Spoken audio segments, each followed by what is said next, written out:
Hey everybody, welcome back to the channel. Welcome back to the pole barn project. It's early November here in Virginia and it suddenly turned winter. I think we had about 75 degrees 2 days ago. Today it's barely getting up to 50 and we got a freeze coming tonight. So you can tell by my dress, things have changed quite a bit.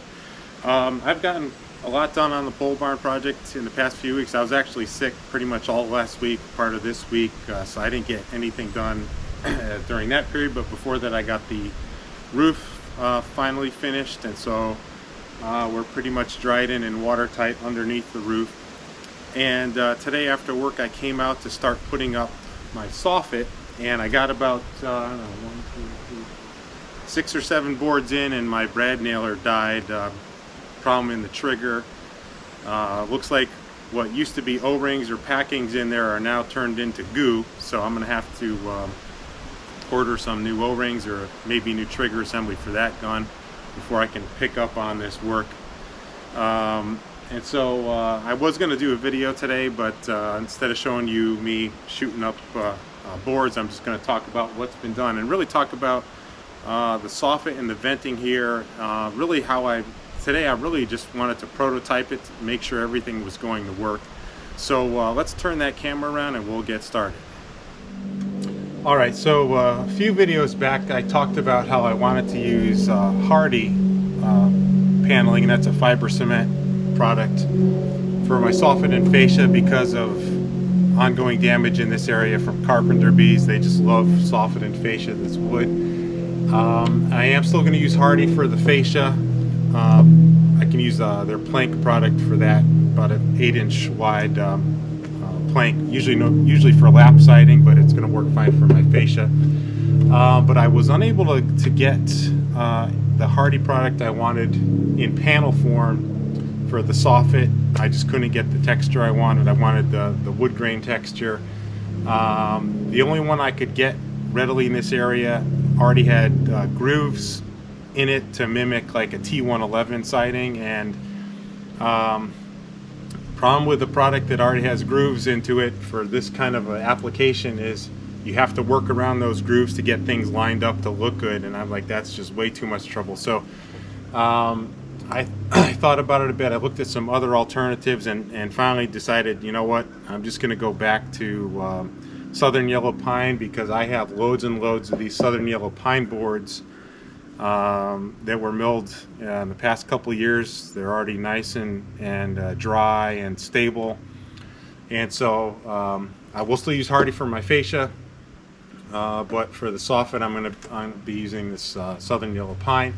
And what I did a video, I guess last week or so, where I ran a bunch of these boards through the planer. I took them down from 1-inch rough sawn to 13/16, which is a typical dimensional 1x. When they say 1x, they really mean 13/16. Got a really nice smooth surface on both sides of these boards. Really beautiful wood, very stable. It's done really well in the couple of years that it's been stacked and stickered to dry out. And so I'm starting to put that up now. And to make this go quicker and easier, what I've done is I've for the gable ends, I've already cut the soffit boards into 2-foot lengths. I've already stained it using a Sherwin-Williams product. It's a siding stain called Woodscapes. It's actually like a polyurethane product, polyurethane stain. I've had real good luck with that. Goes on real easy. 2 coats will give you the color you're after, and it lasts really well. Especially in a soffit application where it's really going to be out of the weather. This will last indefinitely. I probably won't ever have to stain this again. So I'm pre-staining these boards, which is a heck of a lot easier than staining upside down.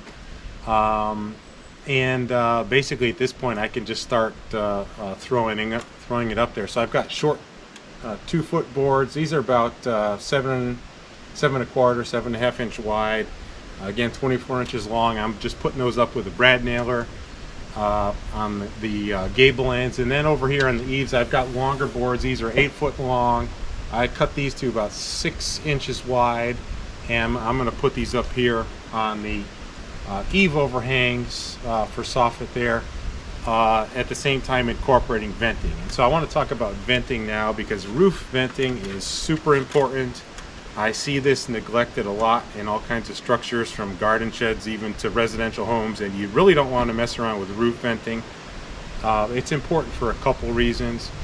Really, I think for pretty much every application where you have an asphalt roof over plywood or OSB, the first key thing that roof venting is going to do for you is it's going to keep the underside of your roof cool and ventilated. You know, if you have eave vents in conjunction with ridge vents, it's going to allow airflow to go up underneath the roof. Hot air is going to exit out the top. That's going to pull cooler air down here at the eaves. And that's really going to help ventilate the underside of your roof. And if you've ever seen roofing shingles that deteriorate earlier than expected, you know, at an early age, or you see a plywood or OSB sheathing on a roof that's really rippled and wavy, chances are that's due to a ventilation problem or maybe no ventilation. And so really venting on your roof is super important for the life of the shingles. It's super important for the life of the OSB and the plywood. And so you really want to plan ahead and incorporate that into your roof. Really the first key step here, you kind of work backwards, but you can go to most roofing shingle manufacturers. For instance, I'm using GAF Timberline shingles. Go to their website, they will have a roof venting calculator. It'll tell you how much open vent area you need at your ridge, at your eaves, to get suitable airflow to properly vent your roof. And so you know, I kind of worked backwards in this project. I put the roof on first. I got up to the ridge, and I basically left about a 1.5 inch gap on each side of my ridge board to allow for ventilation. And then, you know, you bring your shingles up as high as they can go on your OSB or your plywood, and then you have to put some sort of a ridge cap, ridge vent product over the top. That's going to both cover up your open area and also allow air to get out. And so there's a bunch of different ridge vent products you can use. Some are mesh, some are plastic, some have screen in them, some are meant for areas where you have drifting snow so it doesn't get in your attic. And so really, you know, step one for me was leave a suitable gap up top at the ridge, and then put a ridge vent product over the top of that, which then gets covered with ridge shingles, so it all looks nice and neat. And that's really the exit for the airflow at the top. And then you want to come down to your eaves and really match the venting area at the ridge down here, so you really have the same opening and passage to let air in as what you're letting out, and you're not having any restrictions or anything. So there's a couple ways you can vent your eave. I should say there's a zillion ways you can vent your eave. Some panel products will come with an option for soffit that's already perforated. You can just throw that up, and so that would include Hardy. They have a ventilated soffit. LP Smart Siding, they have a ventilated soffit. If you look at vinyl or aluminum siding, they have matching soffit products that are perforated to allow venting into your eaves. And really any of those work great. When you're talking about wood soffit though, generally it's going to come down to a couple options. One I've used a lot on other pole barns, and that's a stamped aluminum product. It's about 2 inches wide. It's got slots punched into it during manufacturing. You basically just tuck that up under your soffit boards when you put them in place, and that's worked great for me in the past. This time around I had a hard time finding that product for two reasons. First of all, every store I went to they had it, but it was mangled up so bad that I'm looking at it, I'm like, I'll never get that up straight looking neat, and so I just didn't buy it. I don't see spending the money for something that's damaged before you get it. I mean, it looked like it got run over by a forklift or something. And then I finally found some in a store 2 towns over, and I found it in brown, which was the color I had wanted, but I got a close look at the vents that were punched into it during manufacturing, and they were hardly open at all. And it's supposed to be a vent.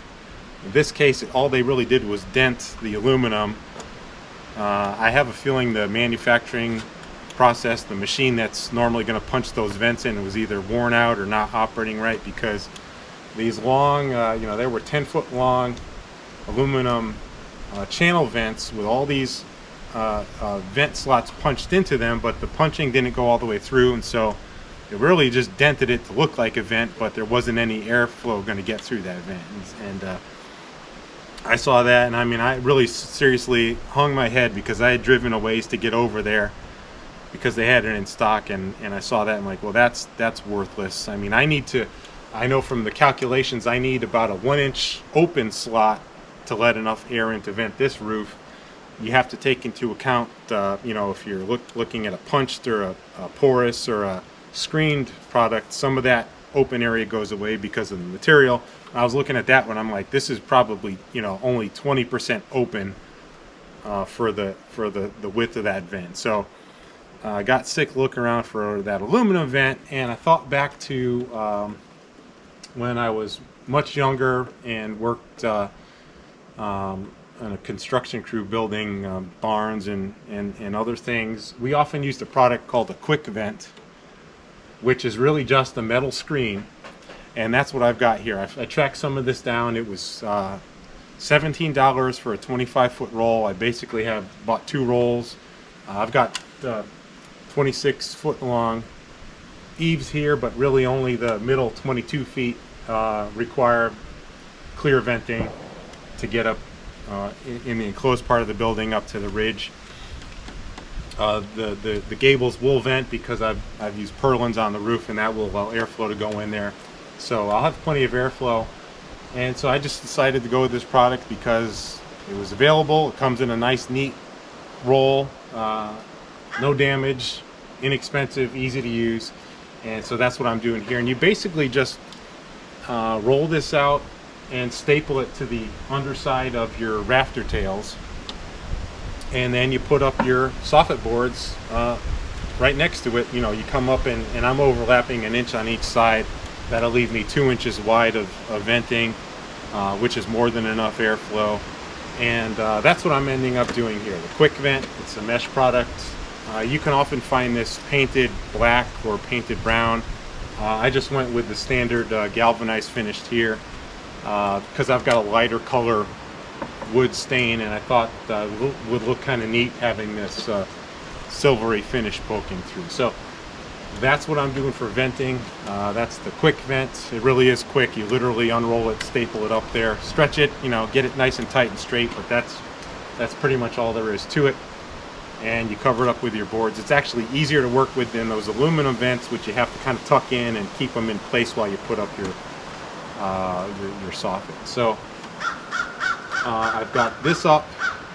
That was really step one, and then I came out today after work, started tacking up my soffit boards. I've got one down here on the eave, and then I started working my way up the gable there before my brad gun gave out. And it's kind of a drag to come out here and get everything ready, get the tools out, get the compressor hooked up, get the hoses out, get the extension cords run, and then the brad gun dies. But I got far enough along to realize that, yeah, this is going to work great. It goes up quick, goes up easy, everything's nice and straight. It looks neat, looks really clean and modern, and so I'm real happy with the results, even though I only got about 7 or 8 boards in. So that's going to wrap things up for today, I think, for today's video. Really, I really wanted to talk about ventilation because it's super important. You don't want to neglect this, even if you're building a garden shed, okay? You really want to have your roof well ventilated. And then, of course, when you get into homes, and then a structure like this where at some point in the future I do want to condition this and cool it in the summer, heat it in the winter, it's extra important to have good ventilation in your roof, because any moisture from the inside of your structure, that's going to really get up into your attic space, and having airflow and venting in that roof space, in that attic space, is going to help carry that moisture out and avoid all kinds of problems you could run into. So it's good for your OSB and your plywood. It's good for your asphalt shingles. Some shingles, their warranty requires you to have proper roof venting, so I mean, it's kind of a must if you want to get the most out of these new lifetime shingles. And again, it's good to carry moisture out of your attic. So venting is important. This is how I'm doing it here. Hopefully in the next video we can make some progress actually tacking the rest of this soffit up, but that's going to do it for today. As always, if you have any questions or comments, leave them down below, and thank you for watching.